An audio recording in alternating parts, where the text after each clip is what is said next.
In December 1984, American TV producer Jamie Shandera received a 35mm film in the mail. Once developed, it revealed 8 pages of a document describing an underground organization that was created in 1947 to deal with all information relating to UFOs. Supposedly, for more than 50 years, this ultra-secret organization was part of a vast worldwide conspiracy designed to conceal the truth about visits by extraterrestrials. The code name for this elite group was Majestic 12, or MJ-12.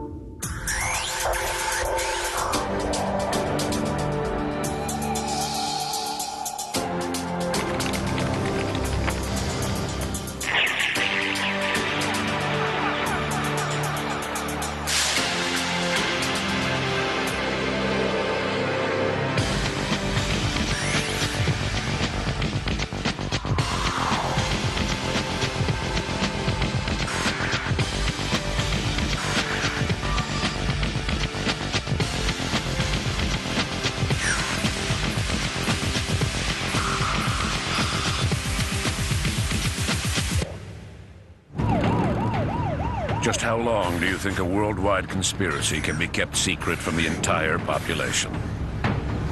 Can a small group of people maintain secrecy about world issues?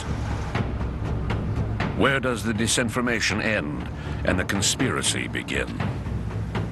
In the United States, where the Air Force investigated flying saucers for more than 20 years, the Pentagon has stated that it has no reason to continue these investigations, that all information collected to date is available, and that it has nothing to hide where UFOs are concerned.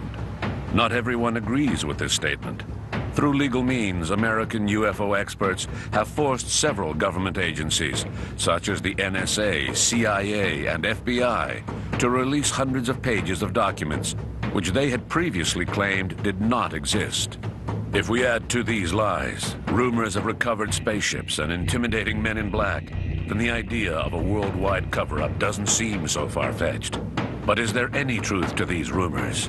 In 1989, a man named Robert Lazar came out with wild speculations regarding secret military facilities in the Nevada desert, the legendary Area 51. Alors Robert Lazar est un personnage assez critiqué, même extrêmement critiqué. Bob Lazar has received a lot of criticism. Physicien qui a, He was a young physicist who made a sensational statement that he had worked for a short time at an ultra-secret underground military base known as Area 51, near Groom Lake, north of Las Vegas. Au nord de Las Vegas. Et he claimed that he had been hired to study the recovered spaceships. I think perhaps the most controversial claims were those of Bob Lazar, who claims he was a nuclear physicist taken to a secret base 15 miles south of Groom Lake at Papoose Dry Lake and asked to work on the part of the propulsion system of an alien vehicle. Unfortunately, Bob Lazar claims he is a nuclear physicist. That's absolute nonsense. He doesn't have any degrees of any kind whatsoever. And when Stanton Friedman asked him basic questions about physics, known, in high school textbooks, he was unable to answer them. But Lazar's problems were more than academic. In 1990, he was arrested and charged with pandering. In the field of investigation, it is said that information is only as reliable as its source.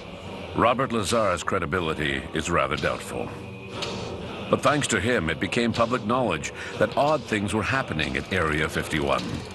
Several films were produced by amateurs near Groom Lake, showing bright objects performing aviation maneuvers that were out of the ordinary. Were these objects the byproduct of alien technology? Since the Groom Lake facilities were built in 1954 as a result of an agreement between the CIA and the Lockheed Aviation Corporation, they have been used to develop secret aircraft such as the U-2, the SR-71 Blackbird, and stealth aircraft such as the F-117A and the B-2 bomber. These days, with an increase in the use of unmanned aerial vehicles or UAVs, Aircraft capable of performing feats that are impossible for conventional aircraft, it's only natural for us to wonder about the object seen over Area 51. The rumor still persists that the military secretly recovered an alien spaceship and used it to make technological advances.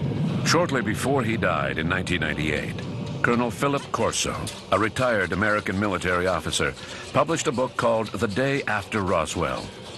Corso described how the Army tried to make technological advances using a spaceship that was recovered in 1947 near Roswell, New Mexico. According to his story, at one point, his boss at the Pentagon, General Trudeau, gave him UFO remnants that had been stored in an Army locker. I've intentionally mentioned that it was the Army, since it seems that it was mostly the Air Force and perhaps the Marines who led the secret operations. The Army was more behind the scenes. Maybe they had wanted to play a role at that point. So Trudeau gave these remnants to Colonel Corso to play around with and try to find some use for. They decided to pass the remnants on to a few laboratories very secretly, with the instructions to do what you want with this, try to find some way of using it, and patent your ideas. One thing that was supposedly developed using alien technology was the transistor. Unfortunately, upon checking with the patent office, we discovered that these semiconductors were patented well before the Roswell affair. But French scientist Jean-Pierre Petit, one of the main researchers into magnetohydrodynamics, or MHD, believes that alien technology has been used to make human technological advances. In his most recent book, UFOs and Classified American Weapons, he said that while attending a conference on advanced propulsion, a few of his American counterparts confided some surprising information. When I discussed the matter with American scientists, they were quite glib. They admitted to having recovered an alien hypersonic shuttle in Roswell in 1947, not a ship designed for long space travel. So from then on, they had concrete evidence that MHD existed. A decision was made from above that we don't want a repeat of what happened with the atomic bomb. We want this to stay strictly American. So I want you to disinform the public. Their plan worked magnificently. What's interesting is that MHD sank like a ship. It just disappeared altogether in the early 1970s.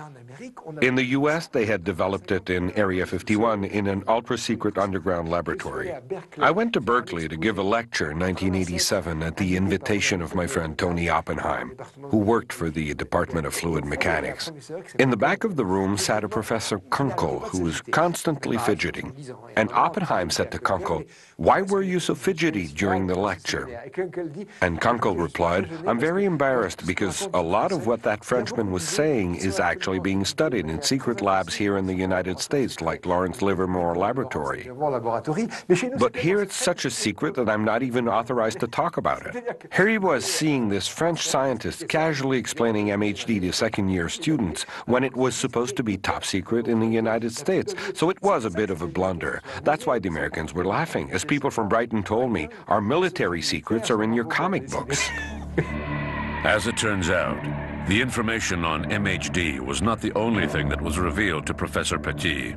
He also learned that Americans supposedly had a torpedo capable of traveling 2,000 miles per hour and a hypersonic airplane capable of orbiting Earth. What's more, the U.S. had allegedly already sent manned flights to Mars.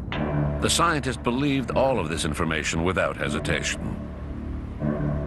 What if Jean-Pierre Petit was merely the victim of a disinformation scheme, like those accredited to the mysterious Men in Black? Among the favorite topics of conspiracy theorists is the strange Men in Black, who first appeared under rather odd circumstances. Dans les années 50, in the 1950s, other than UFO experts who belong to what we might call serious mainstream groups, it's hard to qualify groups like that, but some published books at the beginning of the UFO movement, so we might call them serious. Anyways, other than those serious groups, smaller groups popped up as well, one of which had a memorable character named Gray Barker. Gray Barker was an American who became interested in flying saucers in the early 1950s. He joined a small group on the East Coast led by UFO expert Albert Bender. This was about the time that the smaller groups were being created, when the article by Kehoe was published, and articles on the subject were appearing in major newspapers. A lot of people began thinking, hey, I'm interested in that too. I think I'll start my own group, or I'll publish a fan magazine, or I'll write books on the subject. In actual fact, not too many people wrote books. Most wrote bulletins. So there were quite a few small groups. Gray Barker joined a group that claimed to have contacts around the world. Each time that someone wrote to them, the person would become a contact, so their network spread quickly. And then something odd happened to this group. Its president, Al Bender, suddenly dropped all of his activities. This was a mystery to his friends who wondered what had happened. He told them that he had been visited by 3 mysterious men in black who told him to drop his interest in the subject. Apparently, he was too close to the truth, which made him a dangerous element, and these men had come to intimidate him and tell him to drop the subject. These men were dressed in black, wore felt hats, and drove a Cadillac just like the stereotypes seen in the movie of the same name, Men in Black. This was the first report of the Men in Black. Unlike Bender, Gray Barker decided not to drop the subject, and he decided to investigate the matter. In 1956, he wrote a book called They Knew Too Much About Flying Saucers, which was the first book written on this subject.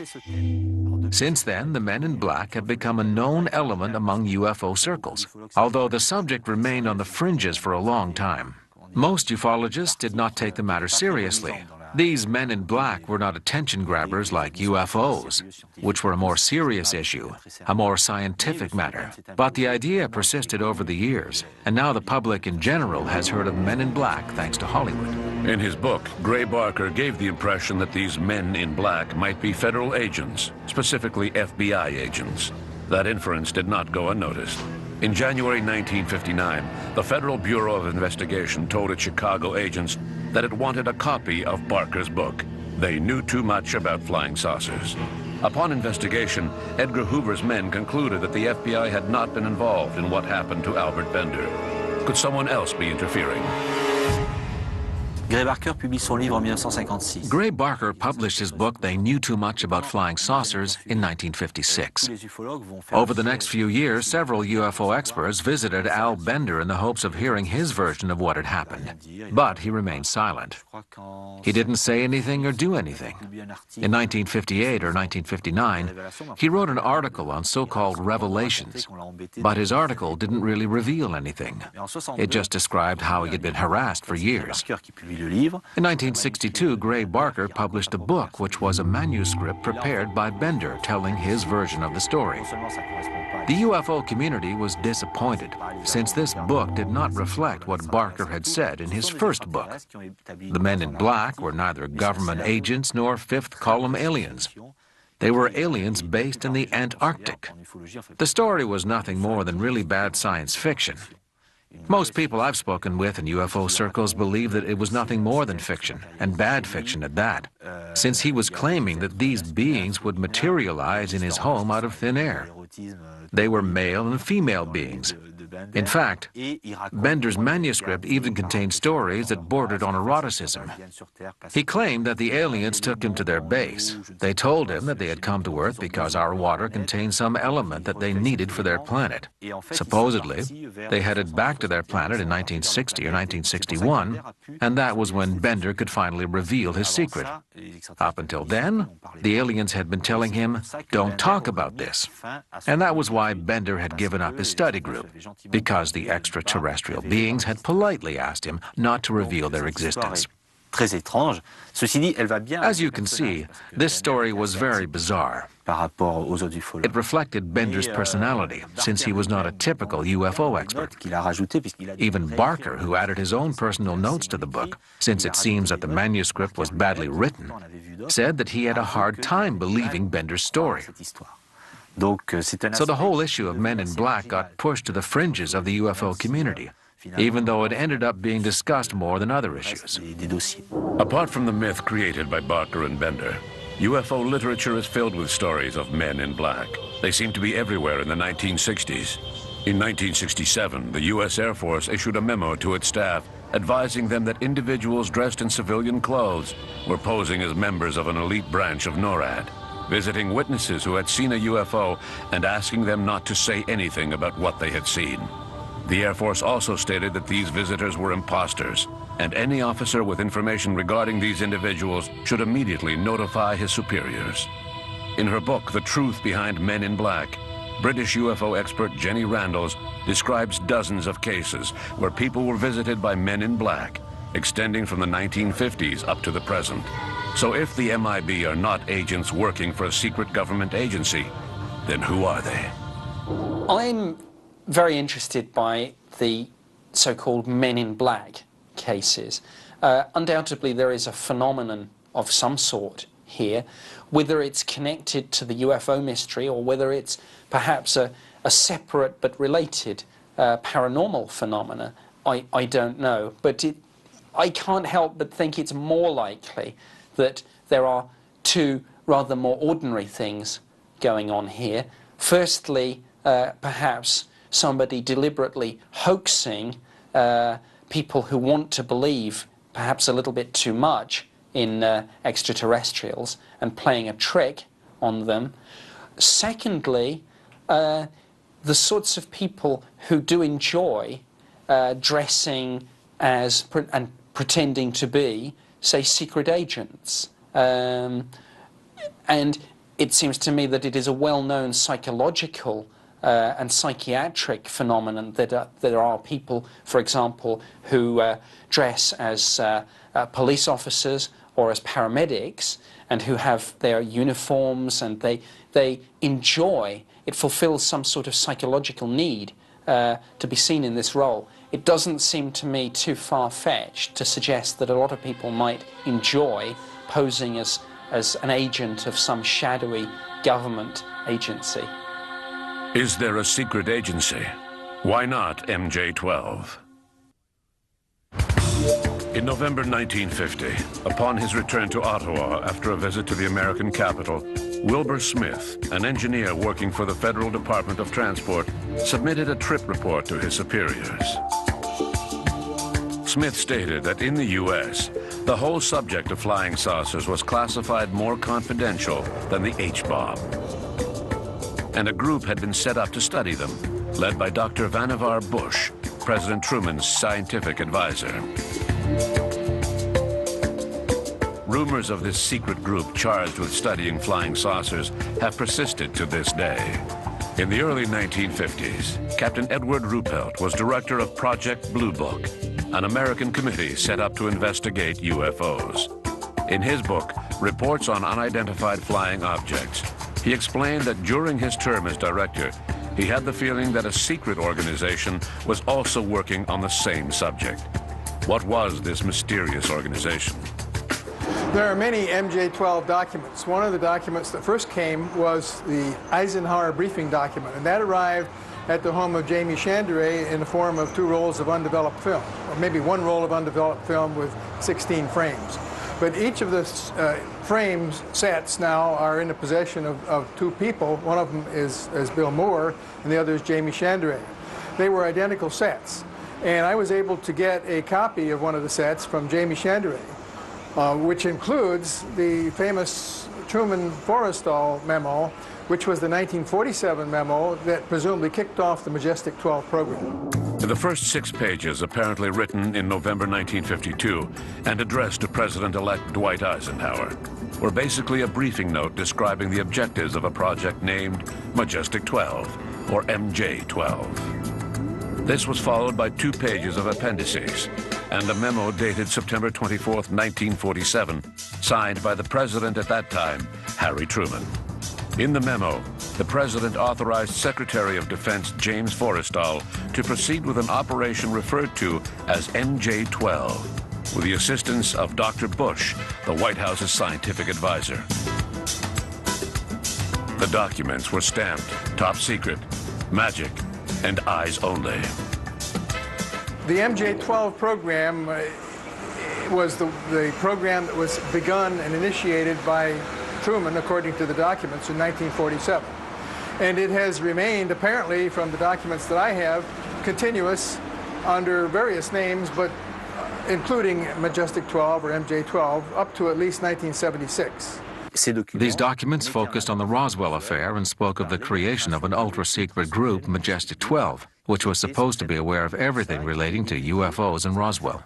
Since then, it appears that the scope of the program has broadened to understand how they work, maybe to begin some reverse engineering process, because one of the documents that I have from about 1952 seems to summarize what we've learned about the technologies. These sheets were not the only ones of their kind. Over the next few years, other similar documents were sent to UFO experts, always anonymously. One of the most important documents was a sort of operating manual for MJ-12 agents. After I retired in 1993, a friend of mine, Stan Friedman, who's well known in the UFO community, said that he thought that he knew that Don Berliner, who is actually the head of the Fund for UFO Research now, had received some documents in the mail that I might be interested in looking at. Okay. So I asked Don Berliner if he could share these documents with me. He ran a copy of them, but they weren't very good. So I went and visited Don in Washington, and together we found a black and white photographic shop and made extremely good copies, which I purchased. And then from those copies, I recreated the manual, which turns out to be a manual, a special operations manual, Psalm 101, that allegedly explains to the troops in the field how to recover a crashed UFO, how to deceive the public that there's anything there, and where to ship the bodies and where to send the parts. When the first MJ-12 documents were received in the mid-1980s, several UFO experts studied them in the hopes of finding clues as to whether they were genuine or fake. Their results led to a general state of skepticism. It seems clear to me that studies into these documents by investigators such as Barry Greenwood, Robert Todd, and others showed that these documents were fakes. First of all, in one of the memos allegedly signed by Truman, the president's signature had been photocopied from another document, which was genuine and which can be found at the National Archives Office. The rest was a mixture of items commonly found in UFO literature, but there was nothing that pointed to a real American operation. The authenticity of these documents was doubtful, and they were the beginning of a history of fakes, which show up in all areas, including UFO circles, unfortunately. I think the test of time has not been good on MJ-12. Given the amount of whistleblowing, given the amount of ways in which secrets are really blown by a very invasive press and media, that something that big could be covered up that long is very difficult to believe. That the Americans could actually have a flying saucer and alien bodies over 50 years, guarded by many troops, guarded by or used by scientists, even the amount of cleaners that would have to go through a base on that over 50 years. There's a lot of people that, if they could just produce one piece of proof that would blow the story, would interest anybody of a serious investigative reporting nature. And yet the serious investigative reporters, the sort of the Paxmans and the Cronkites, don't get involved in this kind of stuff because the real evidence that they would rely on, that they would demand, has not been forthcoming. MJ-12 looks good superficially until you ask, well, why was it given to those people? If you were a government person and you wanted people to know this, you could take that evidence with its kind of guarantees to people like Cronkite, and if you could convince them, then you've got your story out. To give it to UFO proponents is a guaranteed way, almost, of in fact getting it ridiculed. Now, if that was the government that actually gave the MJ-12 documents, I would suggest that it's not because the MJ-12 documents are genuine, but that the government wanted to see the rumour, to see how it would work and what would happen and so on. And if they're involved, then I think it was quite deliberate. And in fact, I believe Linda Moulton Howe, who is perhaps more famous for her work on animal mutilations and so on, she told the story of actually being taken into a room, being shown documents very much like MJ-12, then having them taken away from her and told never show those to anybody, never tell anybody you saw them. Well, the simple answer is, if you don't want her to tell anybody, why show her to them in the first place? Clearly, someone was trying to manipulate her. I think she was a bit savvy on this one, but clearly they were trying to manipulate her. And I think the release of those documents in the way they came out was another, perhaps slightly clumsy way of doing this kind of let's see what happens in the population, which I think is what's behind it. Not many UFO experts believe in the MJ-12 affair. But if these documents were fake, then what explains the rumors about secret groups? Other than MJ-12, there was an ongoing tradition of secret groups that supposedly studied UFOs, with most of these being American. This was mentioned in Ruppelt's book, Report on UFOs in 1956. He spoke of a group linked to the President of the United States that came to investigate his Blue Book files. Then there was Wilbur Smith in the 1950s, who wrote a memo mentioning how he had met with individuals from the American government. So there were a lot of stories circulating about these secret groups. As for Ruppelt's story, it seems obvious to me that the President would have had advisors keeping him informed of what was happening, and naturally they would have taken an interest in the UFO matter. We know that Americans studied UFOs. However, there are enough records available in public archives now for us to cross-check information. And I don't get the impression that there was a group spending all of its time on the matter. At least, it doesn't seem very likely. It's possible that there were times when the subject was particularly sensitive, like during the wave of sightings in 1952 when UFOs were flying over Washington, and the President would have said to his advisors, I want to report on this. I want to know what's going on. Also, during periods of tension with the Russians, the U.S. government might have been interested in certain matters. That's highly likely. But there's been no ongoing effort since then. And what's important to remember is that these individuals did not have the answers. That's important.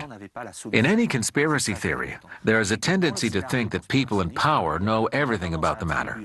The attitude is that they've known everything from the start. My impression is that they were just as lost as everyone else, and they were asking themselves the same questions. So it's hard to imagine that they worked continually on the UFO issue, unless they found something along the way, which doesn't seem very likely. Obviously, they asked themselves the same questions as everyone else, but they didn't find any answers. And UFOs were not their #1 problem at the time. They had other fish to fry. If UFOs had been clearly linked to the Russians at the time, then it would have been a highly sensitive matter. I'm sure it would have occurred to them, but they would have eliminated that theory. UFOs were neither aliens nor Russians. They tended to have the attitude that it's only a pop culture phenomenon. Psychologists succeeded in calming down the population. It was a time when people were still strongly superstitious, although that tendency was starting to fade. It was easy to sweep the problem under the carpet.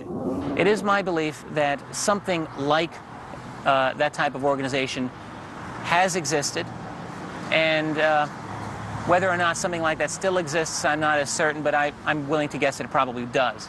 I say this on the basis of a variety of statements made by former Air Force officer Edward Ruppelt, who I think alluded to the existence of such an organization. I also believe that I think it makes sense, to be quite honest with you. You know, let us play a little historical game, and let's pretend that the year is 1947 and that your name is Harry Truman. And let us just say for the moment that you indeed have information or even possibly technology that is alien in origin. What would you do? Certainly we know that in 1947 the United States did have a monopoly of very important technology, and that was nuclear technology. In 1947, the United States had a monopoly of working nuclear bombs. And at that time, the entire rest of the world was pounding at the door of the United Nations, basically wanting the U.S. to make nuclear technology public under the control of the UN. And the United States' answer at that time was absolutely no way. We know this. So therefore, ask yourself a very simple question. If they're not willing to let atomic technology out to the rest of the world, what would they possibly do with something as exotic as alien technology? Well, I think the answer would be to make it as secret from yourself even as possible, knowing that Soviet agents did indeed penetrate your own scientific and intelligence community, which was certainly the case. It would be something that you would want to have as much a high degree of security protocol as possible around. That's a hypothesis. However, I think it's one that fits the known facts very well. So the jury is still out on the existence of an actual MJ-12, but I think that, again, I think that it is a reasonable supposition to say that something like it did occur and does exist. While rumors were spreading of alien technology, men in black and shadowy underground organizations, even more radical statements were being made, especially in the early 1980s. According to authors such as Milton William Cooper and David Icke, aliens had been captured and assimilated into the human race in a much more gruesome scenario in which the role of the U.S. Army went far beyond simply recovering a crashed UFO. This story of an alien conspiracy linked to the American government and multinational corporations is just another piece to the puzzle. Conspiracy theorists believe that throughout the world, especially in the United States, underground alien bases exist with 5 or 6 levels, literally teeming with aliens.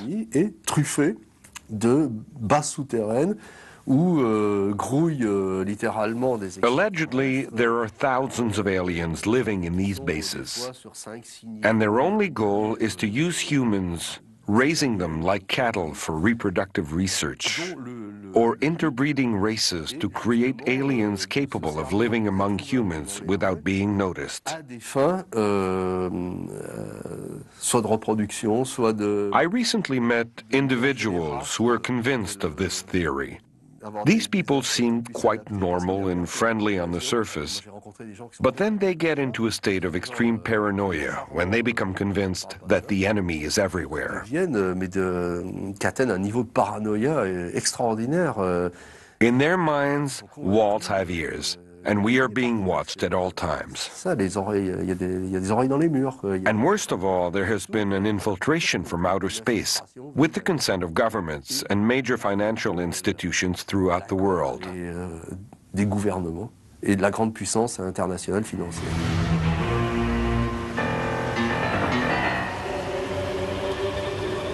This partnership between aliens and the military is supposedly being overseen by covert groups such as Illuminatis and the Freemasons, whose vast financial resources are being used to set up a new world order. Luckily, this belief is only supported by militants who use UFOs as an excuse for inventing the worst scenarios possible. To them, any official story is nothing more than a smokescreen designed to cover up horrible conspiracies, from the existence of aliens to flu epidemics spread intentionally by multinational pharmaceutical companies in cohort with governments throughout the world. Since the 1950s, there have always been groups insisting that the truth about UFOs is being kept from the public, that authorities know more than they are telling, that the military should be forced to release all of its more revealing files and so forth. Over the past couple of decades, these cries have gotten louder, especially in the United States, where they have been taken up by individuals close to the military, right-wing groups who tend to interpret everything in terms of a conspiracy theory. A few UFO experts are very interested in these conspiracy theories, which raises 2 points. Obviously, a debate surfaces over what is acceptable and what isn't in the case of a controversy. Also, is it necessary to associate yourself with these types of people and theories to be considered credible? Of course not. It's like saying that to be a politician in France, you have to join the National Front Party. That's not a very pleasant perspective. Extremist views risk damaging what little credibility has been gained to date in the field of ufology. I think that some people are just too gung-ho. They reach a point of no return and gradually lose touch with reality. If UFOs spotted over Area 51 are nothing more than remotely guided prototypes and not alien spacecraft, if men in black are more of a myth than a real censorship committee, and if the existence of a secret group like MJ-12 is still very uncertain, then where does that leave us in terms of a worldwide conspiracy theory? Somewhere between rationalists who claim that governments are transparent and flying saucer buffs who see every new official document as further proof of a large-scale conspiracy, there lies a middle ground, which seems to make sense. Many people feel that the government has been involved with a kind of a cover-up, but the idea is that we know an awful lot about things that happen in the American government and in the Canadian government, of course. And particularly with the American government, it's very difficult to keep secrets if they become political footballs. The Clinton-Lewinsky case, the innermost secrets of their personal relationships were revealed to the entire world. And all sorts of other secrets have come forward. And yet at the same time, it is said that if the government is keeping a secret about UFOs, this is the best kept secret ever, because we will hear something about the subject once in a while and then nothing, and it's all sort of kept under wraps. Well, in my opinion, and I'm in a minority of researchers about this, I believe that if the government was studying this subject and had mounted an enormously huge study, which they would have to, if they knew that there was something to this subject, they would expend a tremendous amount of resources studying it. And it would be for half a century that we would know this. We would, in fact, know this. There would be generations of scientists who work on the subject, and generations and generations and generations of politicians through 11 different presidential administrations who have worked on it. And it would be expanding almost in a cone-like effect, more and more people becoming involved with it, and we'd know it. Now, the problem with conspiracy theories is that there is no such thing as deniability. Every time the government says, no, it's not true, that becomes evidence of the cover-up. So it's not falsifiable, as they say. You can't ever prove it's not happening. Everything is in service of the conspiracy. So I caution my colleagues to be extremely careful with this. Through my contacts and research, I have met quite a few UFO researchers throughout the world. For professional reasons, I have had to travel to several countries in the world. I had a chance to mix business with pleasure. And I'm still not convinced that there's a worldwide conspiracy by government leaders. I'm positive that over the past 50 or so years, a certain number of investigations, reports, and conclusions were kept under wraps. Of that, I'm sure. But I think that the governments were just doing their job. They were faced with unusual phenomena, and they investigated. That's normal. That's what they're supposed to do. It follows that if they were unable to come to any definite conclusions at the time, if they couldn't explain what was happening, then they wouldn't want to admit it. That's just normal as well. The same thing applies in other areas as well. When the French government wasted billions of taxpayer dollars, it didn't go around bragging. It tried to conceal the fact from the public. As far as UFOs are concerned, I think it's simply a case where the governments could not come to any definite conclusions about what they had on their hands, so they preferred not to talk about it. I positively do not believe in the conspiracy theory that little gray men or reptilian beings are trying to establish a new world order, using Illuminatis to hide the truth as they prepare to colonize the world. I think there's evidence that at some level there's evasion. I'm not one to buy into a great organized conspiracy, but there's often uneven release policies between the various agencies. It's a touchy subject, and you know, you have to wonder, I'll tell you. I sometimes think, you know, when the excuse of national security is used, that it's not so much national security but national insecurity. Some of these people have huge budgets, and they're responsible for the penetration of our skies and defense systems and oceans, and they don't like to say, we don't know. The evidence is that we're not ready yet to face the fact that we may not be alone, or that we're not at the top of the pecking order. Look, 50% of the North American public fear we're not alone. 10% of this same North American public claim sightings and encounters. In fact, in Canada, the percentages are higher than in the US. It's a scary thought to think that we can't be sure of that, and these things move at will and whatever. And I can tell you that if you're an air traffic controller or an astronomer, UFOs are a reality. They may not be quick to say that they're a vehicle of extraterrestrial origin, but they're a problem, in fact, a life that have to be dealt with. UFOs are real. I don't know what they are, but they're there. And I'll tell you, sometimes the fear of the unknown encroaches on these people who are not really trained to deal with it, but if you receive a complaint, these people must respond and must deal with it. And, you know, they do the best they can sometimes. In Canada, I haven't seen the government try to hide anything from me. I would go so far as to say that the government doesn't know anything. The military doesn't know anything. The police doesn't know anything either.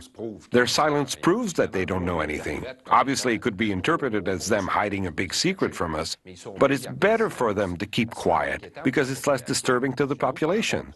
It's somehow reassuring to believe that they're hiding something from us. We don't need to panic because the military are protecting the sky and the police are protecting the ground. So perhaps it's best that they keep quiet.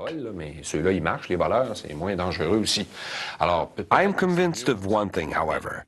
There are military officers who use their rank in much the same way that you might use the photocopier or the computer at the office to cut down on personal costs, sending faxes to Europe at the company's expense rather than having to pay for them yourself. Well, a high-ranking officer might just turn to a sergeant or a corporal and say, "Go to the St. Hubert military base. A UFO landed near there. Investigate the matter and write me up a report. Don't ask any questions because I'm a colonel and you're a corporal and you have no business asking questions. Take the Jeep, go with one of your soldiers and check it out." When these two men get home, they might tell their wives that the Army just sent them to investigate a UFO. And when women hear things from the military, they talk amongst themselves. It only takes two people for a rumor to start spreading. I think that at certain levels of the Army, not only here in Canada, but elsewhere in the world as well, there are officers who use their rank and position for their own personal gain, to gather information. They aren't instructed to gather the information. They do it out of personal interest, which doesn't necessarily mean that the Army itself is hiding anything. I tend not to believe that there's a widespread cover-up. If there is a cover-up, it probably is one more of ignorance. That is, the government says, maybe this UFO phenomenon is important. We don't understand it. We can't admit that publicly, so we, of course, will stay quiet about whatever we're doing. I've certainly heard stories, I've heard rumors, I've even talked to some people that have told me or others about secret projects and so forth. I've never come across any evidence that absolutely convinced me that there is a cover-up.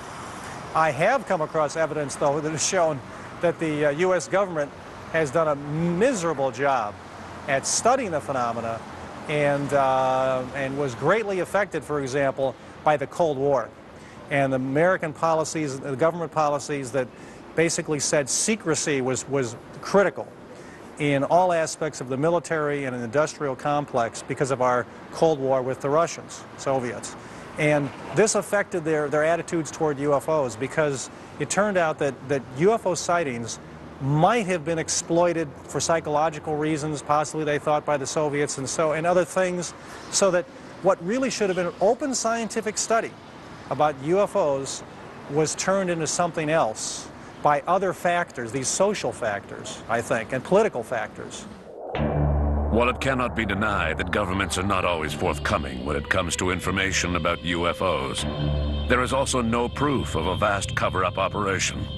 In a lot of cases, it's clear that information was kept secret due to the fear that reigned during the Cold War, the fear of a Russian invasion. We must be wary of wild rumors and documents whose meaning has been misconstrued. On the other hand, it's clear that for more than 50 years, there has been an ongoing campaign of disinformation where UFOs are concerned. The confusion has not been caused by shadowy secret services or elite branches of the government. No, in this game of true or false, the threat comes from within. After having promoted sensational stories over and over that could not be proven, The more zealous ufologists have muddled the subject of UFOs more than all government agencies combined. With total disregard for the facts, and often with a blazing desire to make their point, these militants have not hesitated to alter facts or completely ignore certain details to justify their cause, which just goes to show that when it comes to mixing up the truth, we do a good job of it ourselves. And with the invention of the internet, there's no doubt that the nightmare has already begun. To quote David Vincent, star of the fictional series, The Invaders.